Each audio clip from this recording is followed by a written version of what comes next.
Hello, everyone. Welcome to the 6th episode of the Griefer Hour podcast. I am joined, as always, by Vic. What's up? How are you doing, Vic? Oh, I'm doing great, dude. Wonderful holiday weekend with Thanksgiving. Got to spend it with the girlfriend a little bit and meet some of her more extended family. That was always fun. What about you? I met my girlfriend's, some of her family, but I had a Thanksgiving on Thanksgiving Day. There you go. And then I also had like desserts on different Thanksgiving. And then I drove home to my parents' house on Friday. Yep. Had another Thanksgiving on Saturday. So I'm kind of Thanksgivinged out, to be honest. Hey, man, that's just how it goes sometimes. As a reminder to everyone, chapters can be found down below along the video. Make sure you skip around to whatever you want or, watch the whole thing. Love the interaction. Alex, surprising this week, no quick chats, huh? No, we did not get any quick chats this week, which makes me pretty sad. But I think we can just kind of ask each other a random question to fill in the quick chats. Ooh, I kind of like it. I'd like to start. Actually, something that kind of happened this Thanksgiving weekend. I was talking to my girlfriend about the podcast, and she was like, "Yeah, I just kind of watched the intro and then like the studs and duds a little bit, and I kind of skimmed through and I listened to how you are because I want to see if I can give you pointers on how to make you better in front of the camera." I'm like, "Oh, really?" So, does your girlfriend mention the podcast at all? Does she watch it? She says she does. Oh. She hasn't really said anything about it specifically, but I believe that she watches it, and I know the main reason she watches it is because she just likes to see me doing something. Oh yeah. I don't think she cares a lot about the sports or any of the other stuff. Oh yeah, but, same. I know she's a big fan. That's good. I guess my quick chat will be, what is your favorite Thanksgiving food? Ooh. See, I'm a sucker for sides. I don't care whether we're having turkey or ham. I'm a sucker for sides. I'm a sucker for just mashed potatoes and gravy, especially if it's got a mushroom gravy to it. That's got to be my go-to. I have to say my favorite side. Well, I'm sorry. My favorite Thanksgiving food is also a side, but it's got to be stuffing. That's I just like the seasoning, it's just with a little bit of gravy, it's just perfect. Dude, I honestly put everything on my plate. I put the gravy on last night. I just cover that thing. Honestly, it's so good. Delicious. I'm sick of leftovers though. I can't eat any more Thanksgiving food. Yeah, no. Finally getting to the end of mine, but yeah. Just like those plates of hot food we just enjoyed, staying hot in the NBA. Boston Celtics still 9 of their last 10. Unfortunately, they don't have that amazing win streak we talked about last week, but still cruising nonetheless. Winning by an average of 6.9 points a game this season. Wonderful.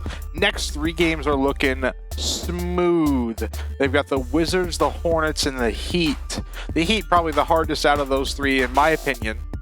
I don't know about you, Alex, but I think they can probably take these, no problem. I think they should definitely be able to win at least 2 of these next 3 games. And actually, they play the Heat back to back. True, so they do. I don't know. We'll see. I mean, they have not shown many signs of weakness this season. No, honestly, and the games they've lost, they haven't had their core out there. They've given them rest days. I know Jason Tatum is leading the team in minutes per game, and I know he's got a rest day coming up here pretty soon. But yeah, they're doing great. Him and Brown have been one of the better tandems, and they've been hot. However, the San Antonio Spurs have been freezing cold, winning 1 of their last 10 games, losing by an average about almost 11 points per game this season. And their next 3 games hopefully can help them turn it around. It looks like they've got the Thunder, the Pelicans, and the Suns. Obviously, the Suns being the hardest of those 3, I think, easily. It's tough for them. I mean, they're a young team. Oh, yeah. Popovich is a good coach, but you can only do so much when it's just a whole bunch of young talent and you don't even have a star. Oh, yeah. I mean, the last star they had was, what's his name? DeJounte Murray. Yeah, something like that. He's gone now. Yep. It's just a whole bunch of young guys, and it's unfortunate for a team that, used to be a perennial playoff team every year under Popovich. The rebuild is in session. Hey, maybe they're trying to go after Victor Wembanyama. Yeah, the tongue guy. twister guy. Yeah, I'm with you. And I just want to mention those San Antonio Spurs losses. Well, 2 of them came at the hand of the Lakers, who just got their first road win of the season against the San Antonio Spurs. They beat the Spurs 105-94 last Friday to get their first road win of the season. And that also is on their 2-game winning streak, which both of them were against San Antonio. LeBron actually came back from his quote-unquote injury. Wasn't he dealing the hand? And then he actually helped them win both of those games, being the face of the franchise he's supposed to be, I guess. I saw that Anthony Davis was averaging like 31 points a game while LeBron was out. Just goes to show that Anthony Davis is nothing special. He's just a role player. Thoughts? He's just a role player? Hey, man, LeBron really went out there, tampered, got him, and then, I don't know. I feel like Anthony Davis hasn't been effective on that team since he's been there. I think that's fair to say. It'd be nice if he could play. It really would be. He's always hurt all the time, so it's not really reliable number 2. Well, forget number 2s. We want to talk about the number 1. Alex, and we've got some early MVP frontrunners here. Yep. Right at the top, the big man out of Denver, Nikola Jokic, averaging 22, 9.7, and 8.8 a game. Looking great as always, the big man there. Respectable numbers, yep. Little bit higher scoring, and honestly, I think I've got him either right with Jason Tatum or right behind him. Luka Doncic at 33.4 points a game, 8.9 rebounds, 8.2 assists. Definitely always a double-double threat whenever he steps onto the court this season. I think he's also got the most triple-doubles this season already. Luka's putting up those Westbrook numbers with the triple-doubles, hey man, right? Anything for an MVP. Who cares if your team makes the playoffs, right? MVP is the only award that matters. Aaron Rodgers. That's all that matters. Yes. Moving on. Of course, the man, the myth, the 3-point legend, Steph Curry. 31.7 points a game, 6.6 rebounds, 7.1 assists. I don't know what Golden State's record is right now, but I know they were near the bottom of the West, which was kind of surprising. Of course, the big man on the Celtics next, Jason Tatum, 30.5 points a game, 7.9 rebounds, 4.6 assists.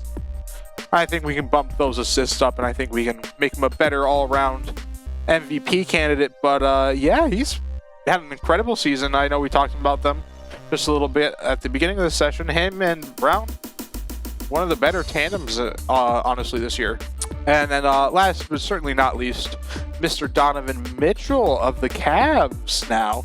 30 points a game, 4.1 rebounds, 5.4 assists. So I'd say this list, isn't in any particular order necessarily. No. I mean, all 5 of these guys could swing one way or the other easily to become an MVP favorite. One thing that did surprise me, I didn't realize Steph Curry had 6.6 rebounds a game, which kind of surprised me considering he's a 6'3" guard. It's true, but if somebody's shooting from 3, it hits the rim, unlucky. Right, maybe he chases his own shots. Oh yeah, in case it misses. I'd love to see I don't have the splits here, but I bet you he's probably got. I bet you it's half and half offensive and half defensive rebounds. The thing is typically don't they give MVP to like the best player on a team that kind of wasn't supposed to be good, but they way overperformed in a way? Like it's tough because like LeBron isn't going to win every single year. Oh no. Giannis isn't going to win every single year.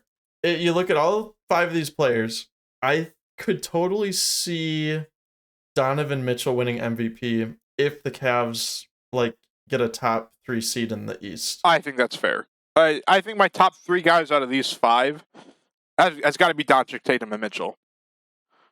I think that's fair to say. I think if Doncic can secure a top 3, him or Donovan, if they both secure top 3, I think it's going to come down to those 2. Yep. Tatum has a harder path just because the Celtics are a really good team. Oh, yeah. Anyway. Speaking of interesting teams, Alex, you want to give us a little World Cup recap so far? Yes, to all the fellow Americans out there that only care about the USA team, since we care more about our American football. Oh, yeah. USA played England, which should have been basically, I don't want to say a blowout, but USA is, I don't want to say they're a joke, but no one respects them the way that they would actual English teams. Okay. Well, final score is a 0-0 draw. Oh, wow. And apparently England has never beat Team USA in the World Cup ever. Oh. Yep. So they kept the streak alive. But I think because US has managed to keep that streak, we are now taking back the naming rights for football, and it is now soccer from here on out. That is my declaration. I think that's fair. For all those playing at home, Alex, how does the round robin work in the World Cup? I know you earn points per games. Do you know how that breaks down? Nope. Well, Alex, with that declaration, let's get into the real football and review our amazing Triple Threat Thursday we had last week on that Thanksgiving. Starting off with the noon game, the Bills and the Lions played. This is the Bills' second straight game at Ford Field after that horrible snowstorm up in Buffalo. And they played the Lions, and man, the Lions almost gave the Bills a run for their money. They did. And your prediction was actually super close. Like, I was shocked putting together this agenda for this podcast. I was like, no way he was that close. I didn't remember my prediction until I looked at the agenda earlier. I was like, holy crap. And then the Lions really said, we're going to cover the spread here.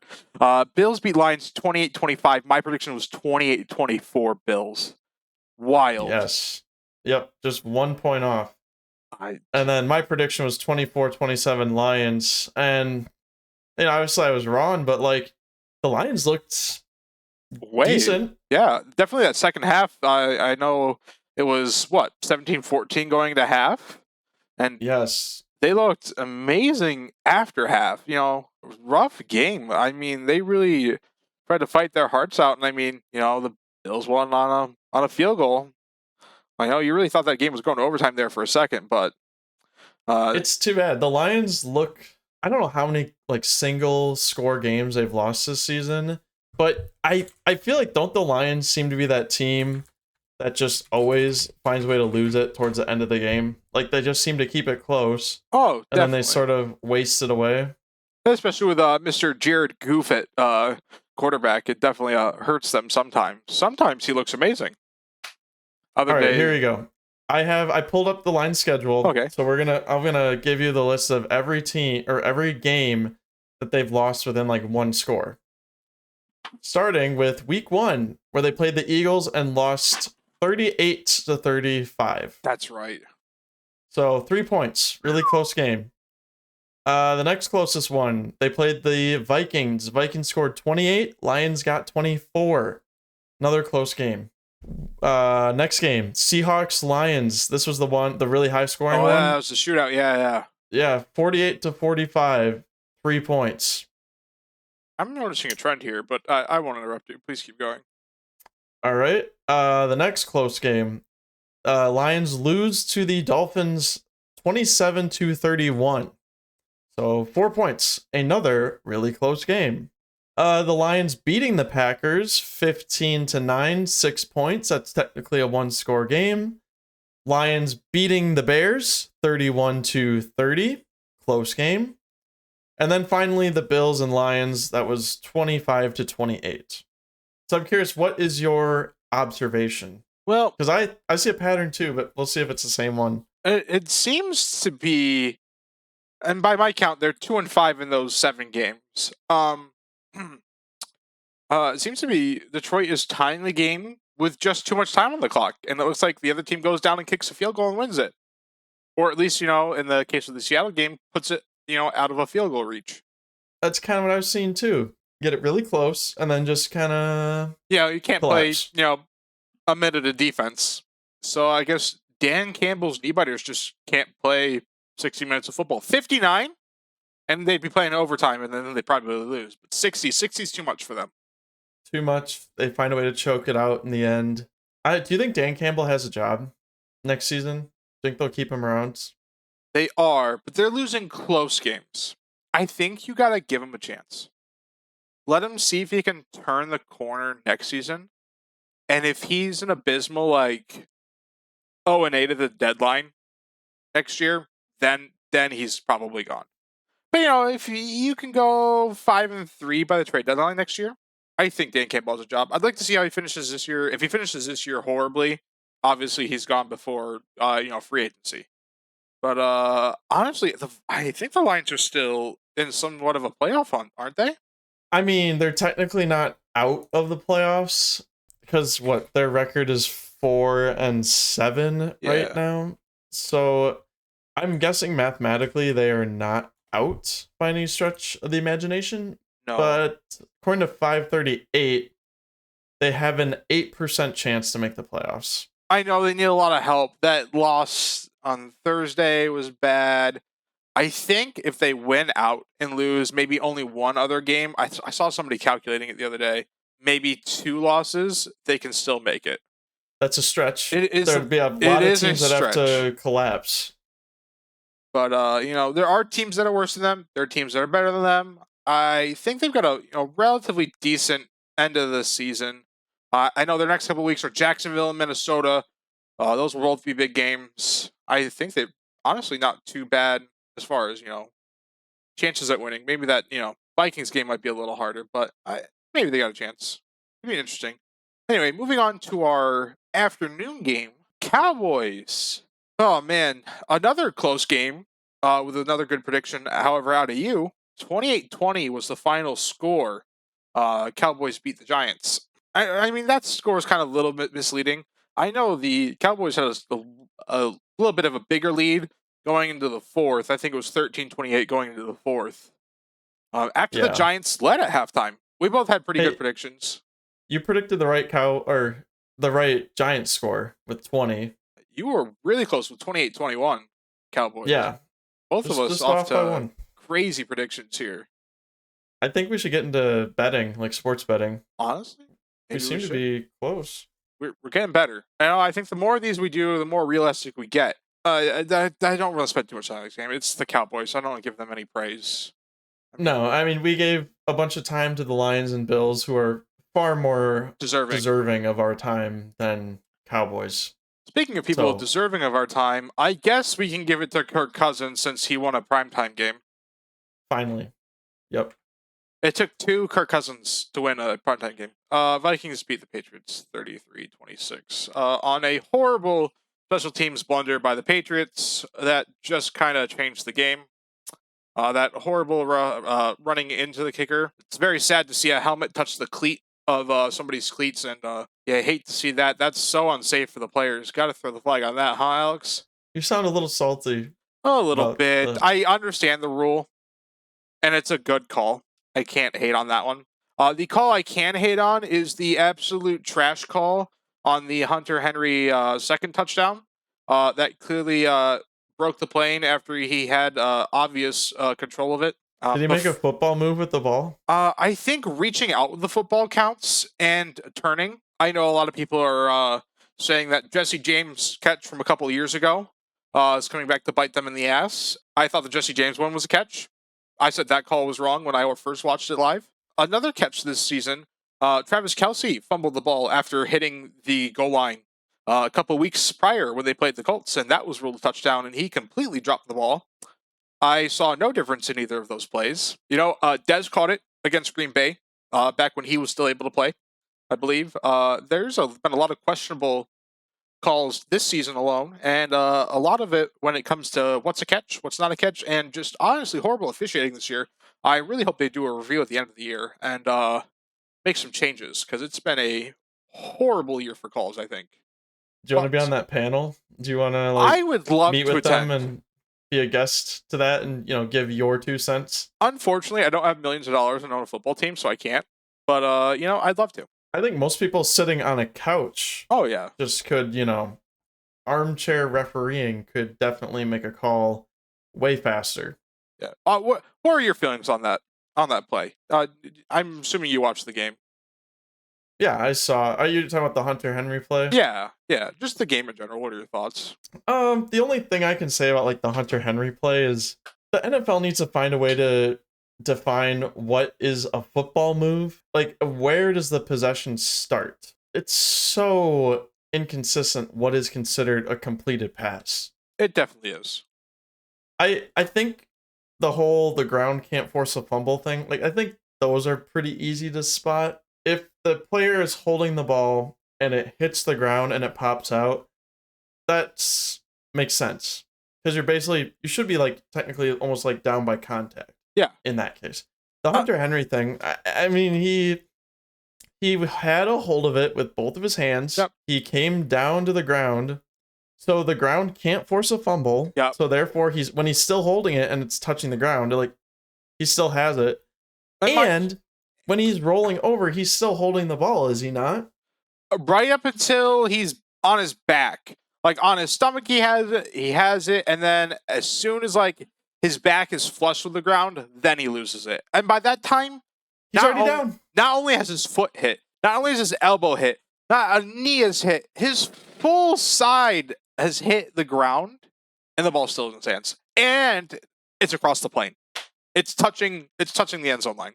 I think officiating needs a big overhaul this offseason. Very big overhaul indeed. I want to move on to our upcoming Thursday Night Football preview, and I just realized that both of these teams played on Thursday for Thanksgiving. Yep, they both get big time to prepare. Yep, back-to-back Thursday football games. The Bills are going to take on the Patriots. Bills are a 3.5-point favorite, and I just want to include the 538s because this is a very, very highly rated game.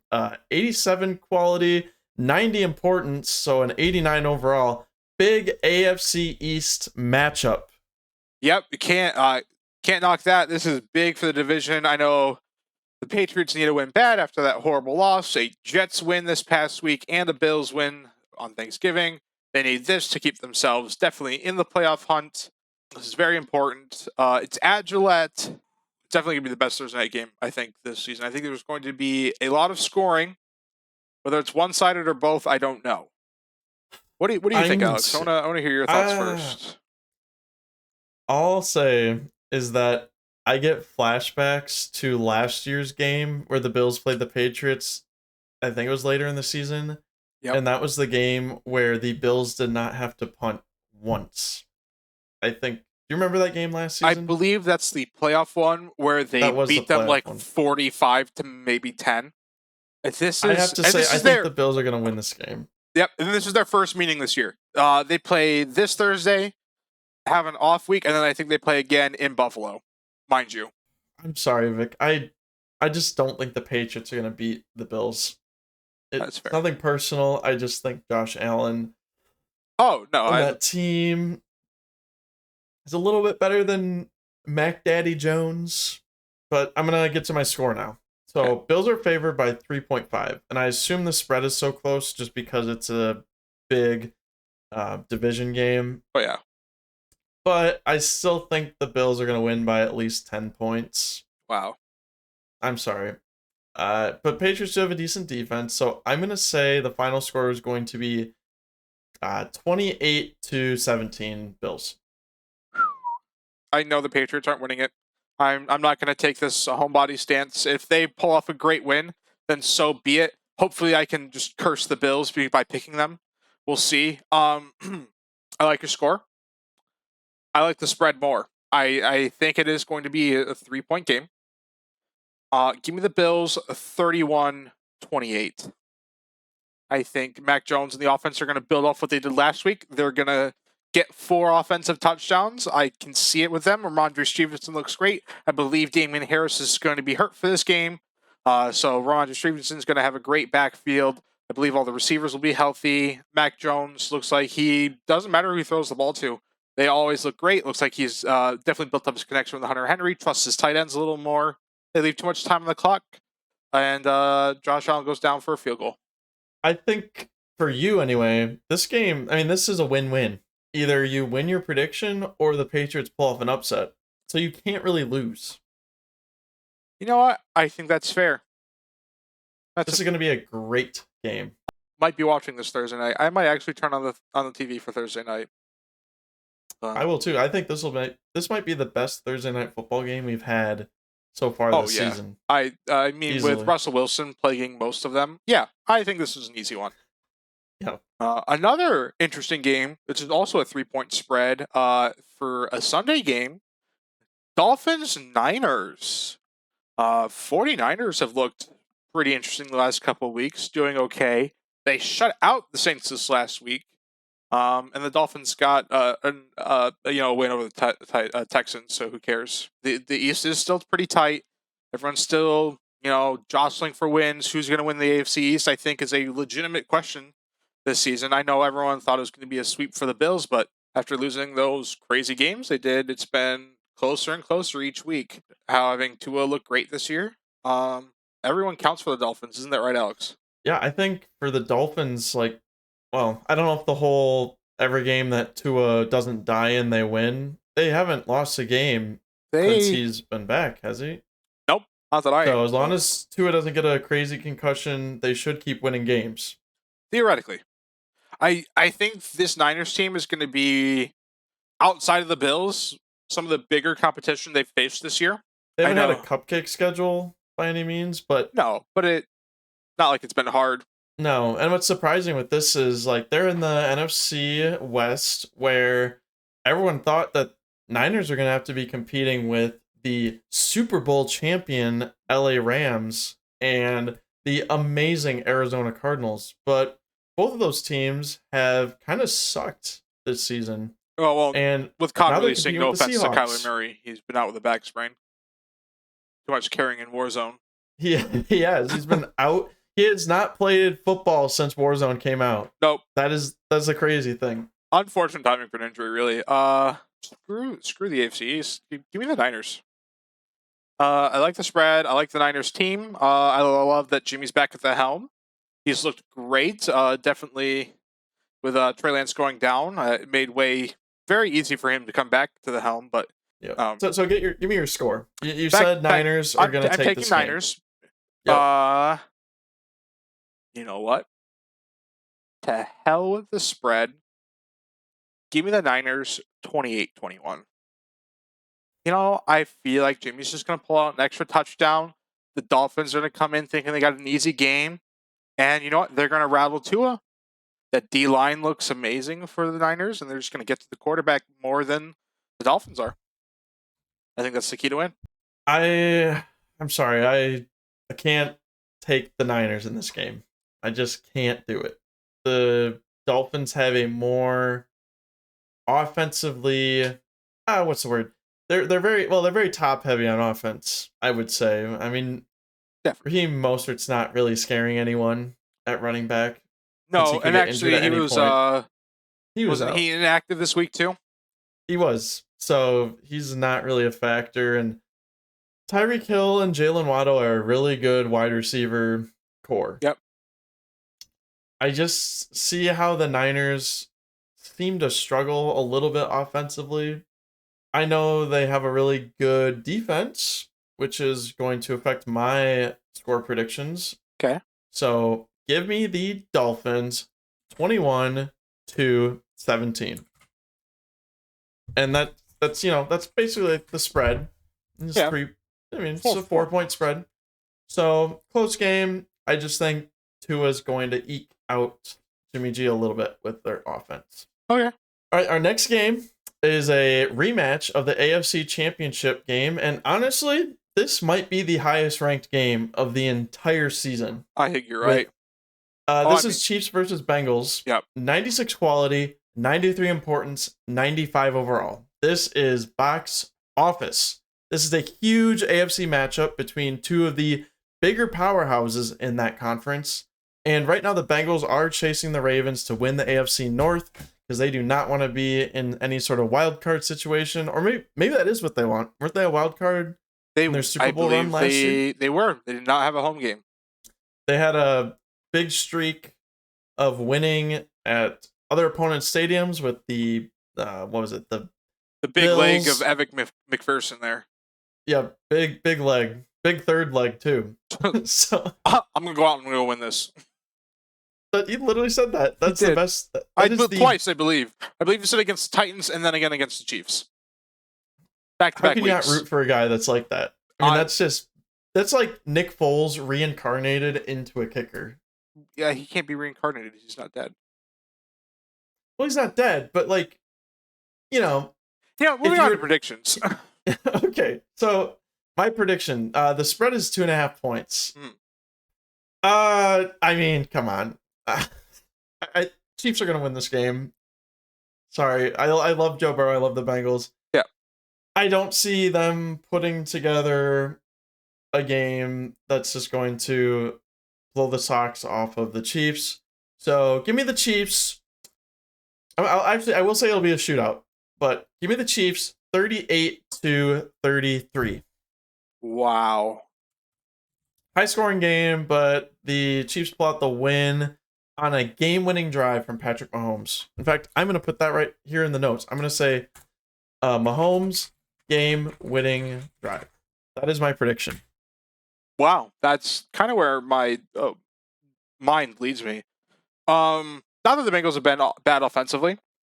I know Jamar Chase is still injured. I know I believe they won this last week. I like your little 5-point spread more than the disrespectful 2.5 to the Chiefs currently. I think this game is going to be a little more of a wider gap than 2 points, even 5 points, really. I think combine those and give them a 7-point gap is a little bit better. You know what? Give me Patrick Mahomes 30-23. I don't care if it's game winning or not. They're going to win by at least 7. Yeah, we flipped. You used to be the one to predict all the blowouts or like the shootout, high scoring. I stuff, did, and but all of a sudden you've come back. I Down have to a earth. little more faith in this Chiefs defense. They've looked better over the last couple of weeks, and have really risen through our power rankings, Alex. I believe this week you have the driver's seat. I sure do, and you're gonna love this. So, yeah. Number 5. Last week you had the Patriots, and I'm sorry, but number 5 is the Vikings for me. They beat them head to head. Sure did. They're one of 2 teams that has 9 wins this season, and Yep. Kirk Cousins finally manages to beat the new nightmare allegations by winning when the lights are brightest. Be the only primetime game he wins this season. It probably will be, and it happened to be against the Patriots. It was so more of that's a why they have moral to be number victory to 5. have the Patriots there. And honestly, I really thought for a minute you were gonna have to put them at 5. I did. No, I couldn't do it. Well, these next 4 teams are definitely better than the Patriots, so I couldn't. No argument there. So, number 4, a competitor in the AFC East to the Patriots are the Bills. Great team. Can't say they're bad by any stretch of the imagination, but you barely beat the Lions on Thanksgiving. I know you're a really good team, but you can't be winning like these close games to the Lions. You gotta you need to kick them while they're down, win the games you're supposed to by a considerable margin, not a field goal. So Bills can stay at number 4 for now. I like that spot for them. Okay. Moving on. NFC team, number 3, the Eagles. I know they're a really good team, and that's great, but they also just barely beat Matt Ryan and the Indianapolis Colts, coached by an ESPN analyst with Jeff Saturday. Sure did. Barely squeaked out that one. I know looks like last time I checked, they're having a shootout with the Packers at the time of recording here. They are. It's a close game right now, surprisingly. It should be a blowout. That might affect their ranking next week, though, so Vic, you pay attention to that game. Definitely will. Praying on Aaron Rodgers' downfall, maybe. And as a Packer fan, I am also somewhat praying on his downfall, too. And then number 2 on my power rankings here. This hurts. This hurts a lot. The Cowboys at number 2. Congrats, guys. You showed up. You beat the Giants on Thanksgiving. Yep. Good job. That they're is one your guaranteed win a year. That's right. They show up for Thanksgiving. They get their win against another NFC East team. Good job. But Yep. I will say, this is the time of year, though, when things kind of switch. They do. And if things are going well, which they have been, this is the turning point. This is where they might go on a little bit of a skid. Hopefully. I hope they skid so bad I don't have to put them in the top 5 next week. They'd have to do something really bad. I believe in them. You do? All right. You believe in the Cowboys. It's Mike McCarthy at the helm.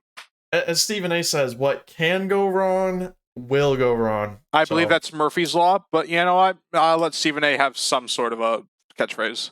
All right. And then number 1, a team that we had just talked about not too long ago, the Kansas City Chiefs. Well, you blew out the defending fraudulent Super Bowl champions with the LA Rams.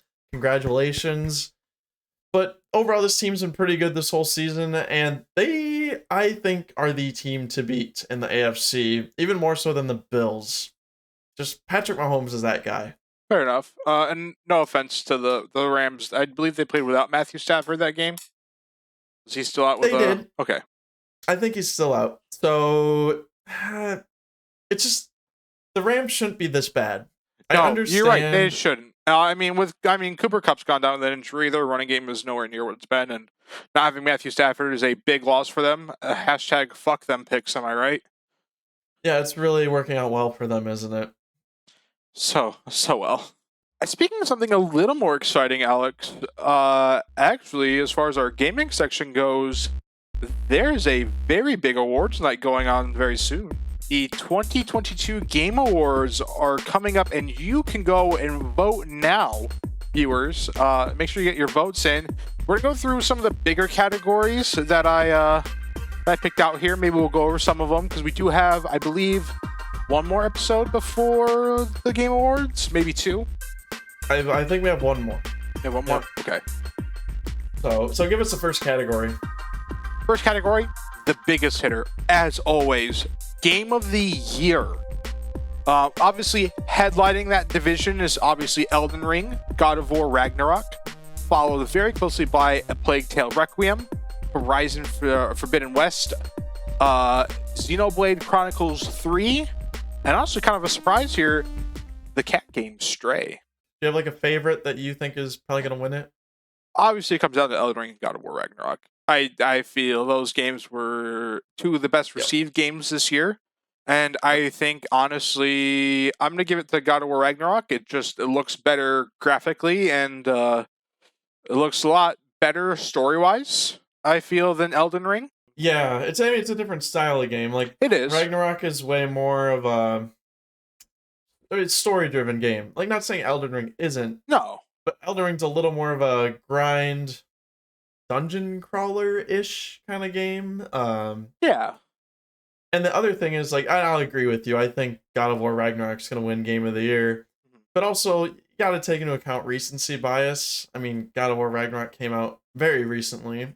It did. And Elden Ring's been out since last winter. Pretty much. Like, right after last year's Game Awards. Yeah, so it's kind of tough, like...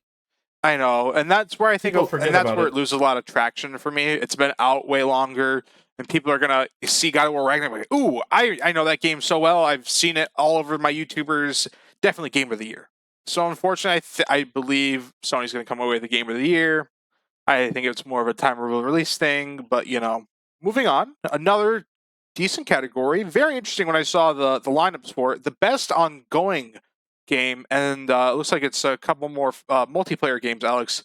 Okay. This category has Destiny 2, Final Fantasy 14, if I'm reading those Roman numerals correct, Genshin Impact, and two more games, Apex Legends and Fortnite round out that category, Alex.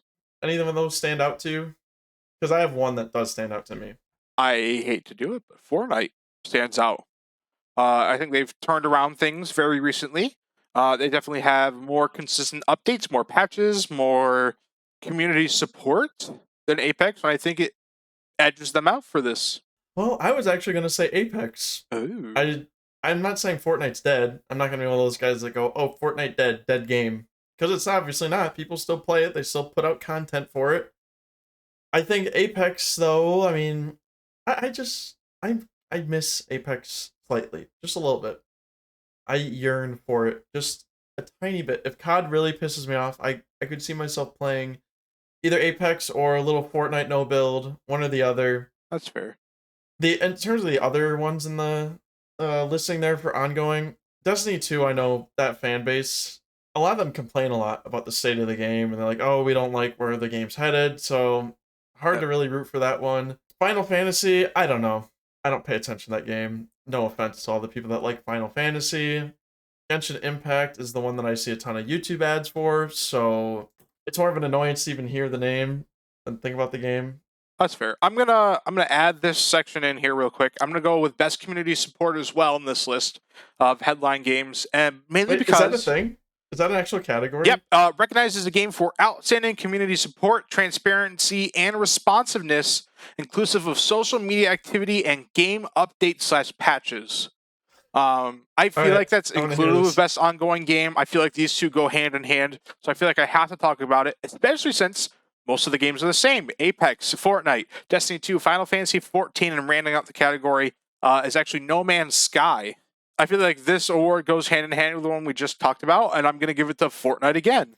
You know, they've been better than Apex. They've had more responses, more patch fixes, more continuous updates. And, you know, I feel like it just makes it a better ongoing game because they have the better community support. I feel like those go hand in hand. What are your thoughts? I'm going to go a little different route. Okay. I think, and I don't know if this will surprise you, but I'm going to say No Man's Sky. Interesting. Okay. And the main reason for that is I know on launch, No Man's Sky was very disappointing. The game felt empty, not a lot of features that were promised. But over the course of the last, I think it was like 2 years mainly, the people that are running that game have put out tons of new content, adding new features into the game, quality of life. I don't know if it's fair to say they have the best support with their players, but if you want to talk about the best improvement from where they were at one point, then No Man's Sky definitely should be in consideration for that. Definitely fair.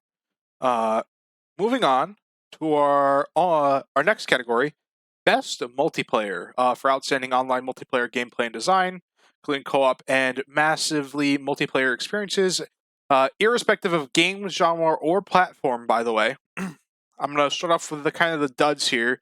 You know, out of Nintendo, we have Splatoon 3. Then out of Tribute Games, we have Teenage Mutant Ninja Turtles: Shredder's Revenge. And then we got some big ones here. From Warner Brothers game, Multiversus makes this category. And then two big games out of Blizzard and our favorite Activision, Overwatch 2 and Call of Duty Modern Warfare 2 round out the category. This gets to be a little hard here to pick. But I think I have to go and say Overwatch 2, Alex. I would agree, actually. As much as I want to say Modern Warfare 2, I can't. I do. I want to say it's so bad. I know we haven't played mainly because of the big, you know, Thanksgiving weekend and the holidays, and I'm sure we'll play more here this week. Hopefully that game got a patch that I don't know about and has fixed most things. But I know the other night I was playing, after I worked Black Friday, I played a little bit, and I dev-erred out of the game after playing a couple games with Sam. And I was kind of just astonished. I've never gotten a dev-error before in a game. Kills you. Like Overwatch, we didn't really... I think like the day it launched really was the only issues. And that was mainly getting out of queue. After that, party system worked great. Getting in a match was great. Playing the game felt great. No problems with the gameplay or work or anything. It was a very smooth launch outside of the little hiccup at start. Whereas Call of Duty, it feels like it was not great at launch, and it's a lot better now. It's been speed bump after speed bump since Warzone. Yes. Actually, you're right. When the game first came out, no problem. But as soon as Warzone came out, there were all these issues with the party, not being able to talk to people, even randomly getting kicked out. Even getting a match. Yes. Or like checking your loadouts if you're in someone else's party. Yeah. They'll like put you in your Warzone loadouts. I don't care. I want to see my challenges. I want to see what my loadout is for multiplayer. It is very annoying. So we both agree Overwatch 2 should win this. It has to be. Agree. Call of Duty can make some massive update to where the game's actually playable. Then it might steal my vote. But for now, it's Overwatch. It'll probably be too little too late, even if they put out some big patch. I think you're right. But moving on to, I believe, honestly, arguably the biggest award of the night, Content Creator of the Year. And there's a very interesting lineup this year. Right. Starting out with Carl Jacobs, actually. Man, I saw his bright and smiling face here. And the picture the Game Awards got is of him playing putt-putt, it seems. And I just feel that's so fitting. And then there's two streamers I've never heard of, Nebellion and No Brew. You know what? Good for you guys. I'm sure you're climbing up the ranks of YouTube or Twitch, wherever you're at. and maybe I'll have to look into you before I can fully vote on this. And then the last two to round out the category are QT Cinderella and Ludwig. I'm sorry to the new streamers that we never heard of, but people have to know who you are to vote for you. Not saying people don't, but you're probably on the list because you are up and coming. Yep. And I'm sure an award will be in their future, but it goes to the man that makes moves, and not only moves, but mogul moves. Alex, I think Ludwig's going to take this very easy. Yes, he's grown a lot just in this past year, has he not? Pretty much. I know growth is a weird thing when it comes to Ludwig, but he's really branched out, changed up his content a little bit. I know he had a big, it was kind of like a Jeopardy tournament this year with a bunch of his friends. I think it was the Mogul Money tournament. That was actually kind of funny to watch and interesting to see. He's like one of those guys that no one hates. Yeah, like, really. Honestly, there's nothing wrong with the guy. He doesn't have any controversies. It's almost like he reports Twitch and YouTube drama, but without being like a Keemstar about it, you know? He's like the chaotic good version of Keemstar in a way. I never thought I'd hear Ludwig's and Keemstar's name in the same sentence, but thank you for that. I think it's a good comparison. Fair enough. I mean, I'm not arguing you. I just wouldn't have thought of that one. Fair enough. Yep. And then, speaking of other big content creators, I have a surprise for you. It's one of our favorite, and when I say favorite, of course I'm joking, Amaranth. Thank you for clarifying. Which, yes. I had to say that just in case the girls were watching. Don't want them getting jealous. Surprise W from her. Apparently, she has streamed more Overwatch and like video games in the past month than she did her hot tub streams. Good for her. You know, obviously after that horrible revelation of whatever was going on in her life, it's good. That's good for her. She deserves better than that crap she went through. She's getting abused by her husband, or I guess ex-husband now. I think they're splitting up. She's regained financial control of her income from all the streaming she does. Good. And I wonder maybe if Amaranth will become more of a video game type streamer than just put on a skimpy outfit and go in a hot tub like we've known her to be for the last couple years. You would hope so. We'll see. Because, I mean, I don't want to get too much into this politicalness of this, but, you know, you can't deny the money that is made from OnlyFriends. Because I'm not sure what we can say on the YouTube. OnlyFriends? I'm not sure what we can reference directly on the OnlyFriends. Yep. I'm not sure we can reference on the YouTube platform. Please don't take this down. Whenever someone's abused like that, I mean, it's never a good thing. No, that's just wrong. So, like, just hearing about this is kind of wholesome in a way. Yeah. I think it's good that she's finding other things she likes to do, and definitely can't say it'll be an entire culture shift for Twitch, because as long as there's guys out there to simp and pay money for these Twitch ethos, the genre's going to be there. What it is. It is what it is. I guess other news that I have is Sony whining. So the ongoing feud between Sony and Microsoft has been this whole big Microsoft trying to buy Activision deal. And Sony's afraid that if Microsoft buys Activision, then they fire COD.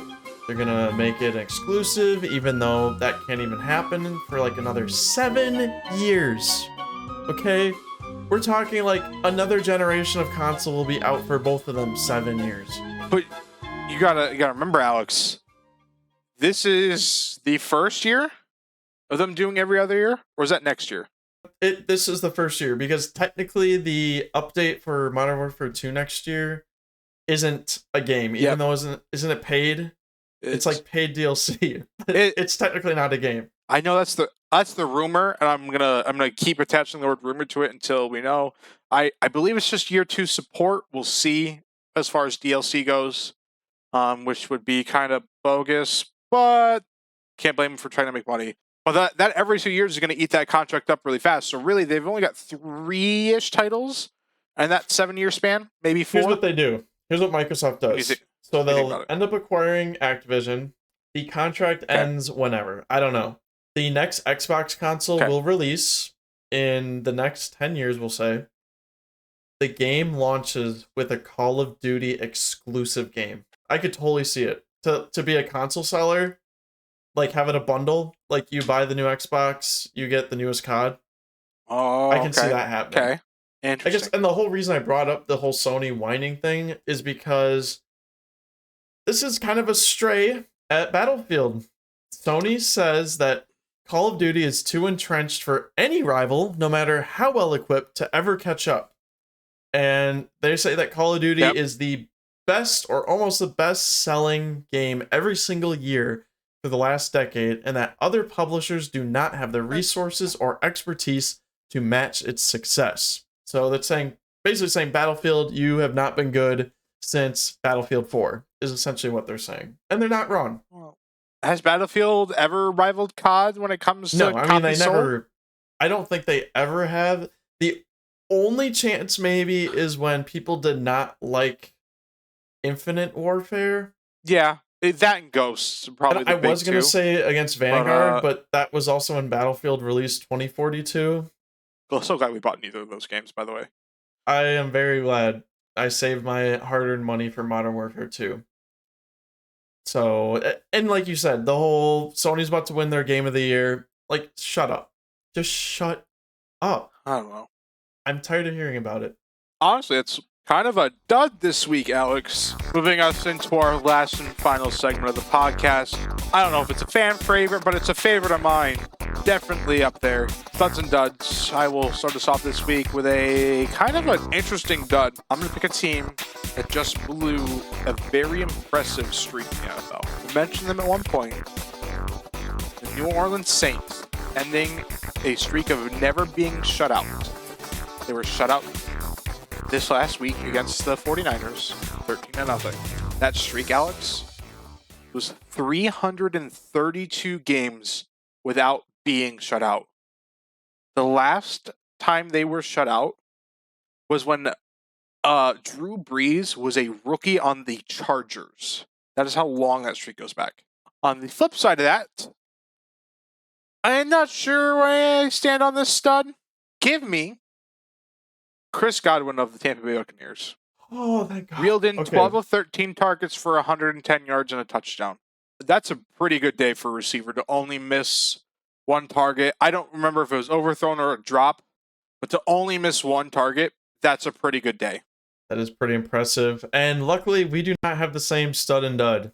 So, good. Thank goodness. So I will take my stud here first, and I think you'll agree with this one. Give me Mike White on the New York Jets. 315 yards, 3 touchdowns.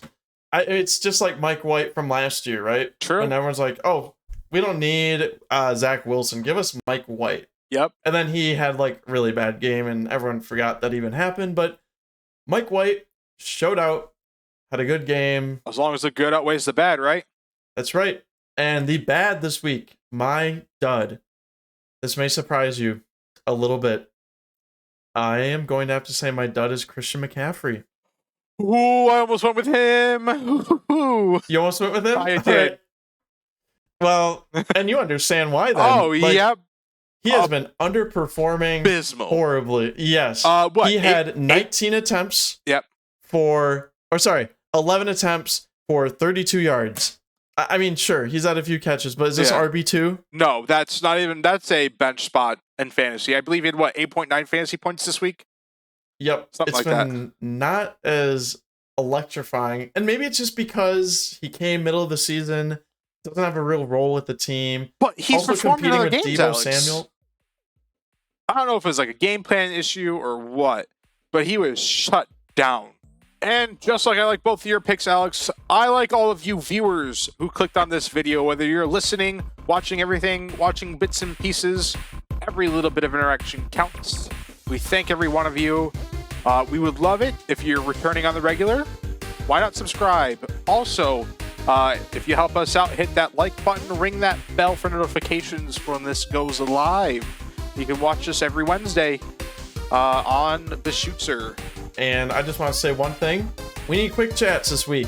True. We did not get any quick chats, so hashtag quick chats in the comments below. Ask us any question. We will answer it at the beginning of next week's episode. We will. All right. Thank you guys for watching, and we'll see you next week on Briefer Hour.